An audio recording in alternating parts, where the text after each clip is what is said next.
Well, hello gardeners, welcome back. Jennifer Bevins here, or you guys might know me as your true gardener. We are back in my yard yet again today, Zone 10A, Vero Beach, Florida, and today we're debunking some myths. So most of you guys know that I am a landscape designer and have been one for 25 years, and I have come across several things that my clients have asked me that they've been doing in their gardens that they thought for sure was for the health and the benefit of their gardens. Unfortunately, I had to be the bearer of bad news and say, well, that works, but that doesn't. This works, but that doesn't. It's kind of like those family recipes that get passed down. Some of them are right on point, and some of them, not so much.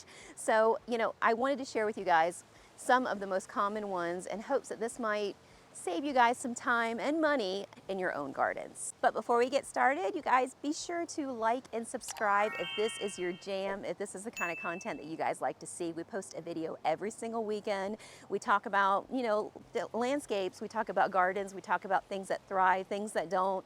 We try to give as much advice as possible, and then occasionally we do a garden tour on some of the projects that we put together. So that way you guys it's all around gardening on this channel. So if this is your thing, then please like, subscribe, and hit that little notification bell, and we'll pop up every single weekend on your feed. But for right now, we're going to jump into the 5 most common myths that I've run across in the garden. So the first one being watering, or maybe I should say overwatering. So I get this question all the time.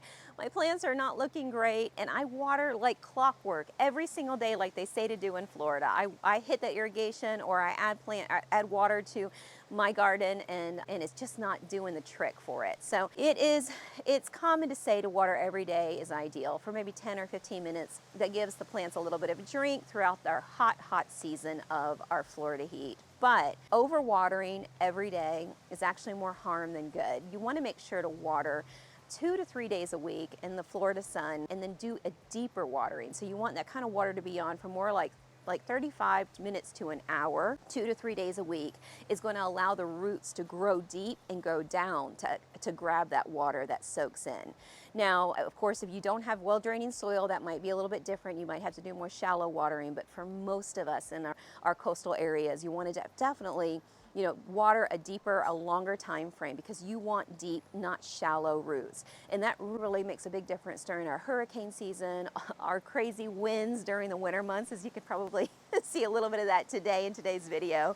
And then of course our cold snaps. So the deeper the roots, the more insulated they are into the heat of that Florida sun. My average garden here, and what I tell my clients after the plants have established, to water about every 2 to 3 days for 35 minutes to up to an hour, depending on the location, if it's more in the sun or not. So that's going to be just a long-term better fit for stronger plants that can withstand sun, wind, and of course cold temps. But here's a little tip on how to know if you're overwatering. So when you're noticing that your plants have a little bit of browning edges or a yellow tone to the leaf, a lot of time it is just getting so washed out with so much water. It's tough because when you're underwatering, they kind of droop and they kind of have a browning tinge to them. So it can be a bit challenging. But if you see kind of a yellow, sappy kind of looking plant, definitely one that is pretty weak in stem, then you'll know that it's just getting way too much water. Or the fact that your plants and trees are growing just way too fast, then they're kind of shooting straight up because they have such a shallow root system. All of their energy is going straight up. So you want to make sure that they're kind of pushing, doing the work to get down below, and that's where they're throwing that energy for growth. No. Over pruning is a thing, you guys. So this is myth number 2. Pruning makes everything lush, beautiful, and keeps it so controlled in your tropical garden. However, over pruning can do more harm than good. So there are certain months out of the year that I prune my entire landscape, and I stick to this unless I see something, a brown limb or here and there. But overall pruning, I stick to the months of March, June, September, and December. Those are the time frames where it gives the plant enough time to flush out, but once you start pruning that plant back in those months, it lets new air come in. It really helps with just kind of keeping any kind of fungus or any kind of problems from really encroaching into that area. But think of this, every time that you prune, you allow kind of an open sore for disease or pest or bugs to come in. So over pruning, if you're out there and you're like some of my clients who are fabulous, you know, they're like new parents after a new landscaping goes in and they're like, okay, it looks so great. We want it to stay looking great. So every weekend or every other weekend, they're out there with their clippers and they're just touching and nipping and tucking things in the garden to keep it looking just like that. And although I love their, you know, ferocity in the garden, it acts as more harm than good. And so I have to explain to them that same thing. Definitely pruning is important to keep shape and create lushness, but doing it at the appropriate times is where it really, really matters. So you definitely want to hit those months of March, June, September, and December. That's the kind of the range that I work with. And it's kind of averages out to every 70 to 90 days is that kind of time frame. And if we get more rain or, you know, more of the storms that come in, and then you might have to bump that up just a little bit because of what you see in the garden. But pruning just to prune is definitely off the list for keeping your plants healthy and strong. So I want to pop in here real quick as we're going through this video. I hope you guys are finding it helpful, but I did want to mention that we are a landscape design and installation company. If you guys need more than just a little bit of info and doing a little bit more than just research on what you need for your gardens, then reach out to us, because we design and install beautiful gardens all along the Treasure and Space Coast. I'll put all of our contact information down below. Give us a shout and see if we work in your area. So myth busted number 3 are, I love water in my garden, but they draw mosquitoes everywhere. So I know we're in Florida and mosquitoes are definitely something that we don't want to invite into our yard, especially if you're like me and you live outside. So it is true, stagnant water will invite mosquitoes to lay their little babies and create a mosquito heaven for them. But you'll notice in all of my features, I have movement in my water. So if you guys want water, and don't sleep on it, water in the garden is awesome, but just make sure that you have movement in that water, that you have running water. Now, my fountains that I have are what we call disappearing water fountains. So there is a basin down below underneath the ground. That's where it holds the water below ground. It circulates, or a pump pushes it up to the fountain, and then it flows down below. So just kind of keep in mind, whatever fountain that you choose, even if it's not one that goes underneath the ground, if it's, you know, one that you pick up from a nursery or Home Depot or Lowe's or something, you want to make sure that the water is more like Niagara Falls versus a big lake out there. So you want to make sure it's not one of those big bowls where it's kind of just a little trickle, water sits and then eventually flows over. You want to put in a decent sized pump to push that water through faster. Maybe oversize the pump so that way you're getting movement and getting water in there. Now I have a friend who has found really cool pots and plugged the holes, filled it with water, and put in like water lilies or put in water grasses in there just to have a little touch of water throughout the garden. But she has to put those donuts in all the time. I think that's what they're called, mosquito donuts. We see, I don't have to use them, so I don't know what they are, but it does prevent or help prevent them through the garden. But I prefer the movement and the sound of running water. So if that's kind of your thing and that's what you've got out there, there's great solar bubblers that you can use to put in there that kind of gets that water moving a little bit. It's still not going to completely take away that mosquito option unless you have something that, like I said, that's more of like pushing water up and over. You want it to where they're not going to be able to sit in that stagnant water and not move. You want to make sure that it's just an uninviting place for them to be. And then you're great, you're golden. You can create water in your garden and you don't have to worry about the bugs encroaching in on you. All right, for tip number 4, you guys, is weed fabric will prevent weeds from coming into my garden. So definitely put your weed fabric down and then plant your plants. No. There is a time and a place for weed barrier, weed fabric. I use it for places kind of like you just see right here. For places that are going to be a walkway area where I'm going to put stone or even in stone beds, because it serves as a really, really good purpose for those things. If you're going to use weed fabric in this particular situation, you want to make sure that you really do a good job of grading that area out.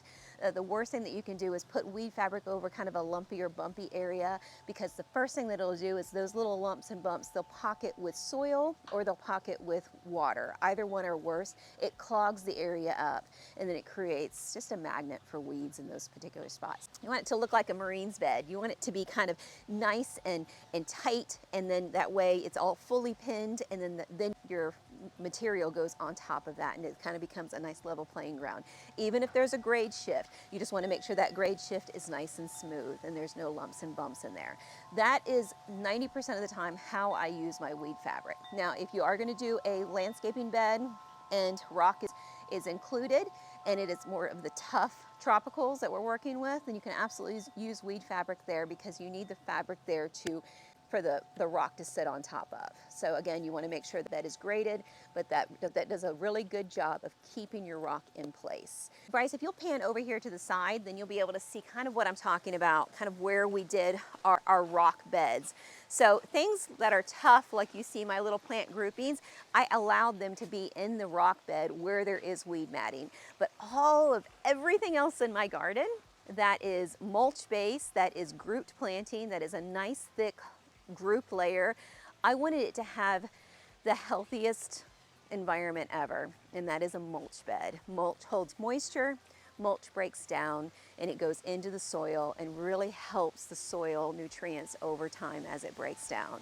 Now, if you put mulch over top of a weed barrier, it does the exact same thing. It breaks down, but then it becomes a pretty much weed bed for new seedlings. So all the seedlings that drop or get blown in, lay on top of that mulch bed above your weed matting, and before you know it, you just got little seed pockets everywhere. So save your money and your time on not doing that if you're gonna create more of a lush landscaping like you see here. Busting myth number 5.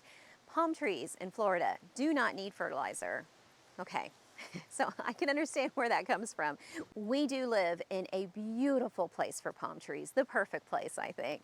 But palm trees do need potassium and magnesium for their natural deficiencies. They have a tendency to go a little bit yellow on you, especially in our soil conditions. So modifying that for them really makes the most beautiful fronds. It really kind of helps them from getting that yellow tone or tint to them that you see in a lot of Florida gardens. So it's absolutely important. I use 8212 it's called 8212 Palm Gain. I use that throughout my whole garden, not just my palm trees. I feel like that's a great mixture to give all of my tropicals. They eat it up, they love it. I really get good color from everything with that mix. However, I have heard from clients in the past who swear by Epsom salts. You know, they'll go out and they'll just sprinkle Epsom salts around their palm trees and their tropicals, and they've had just great luck with that.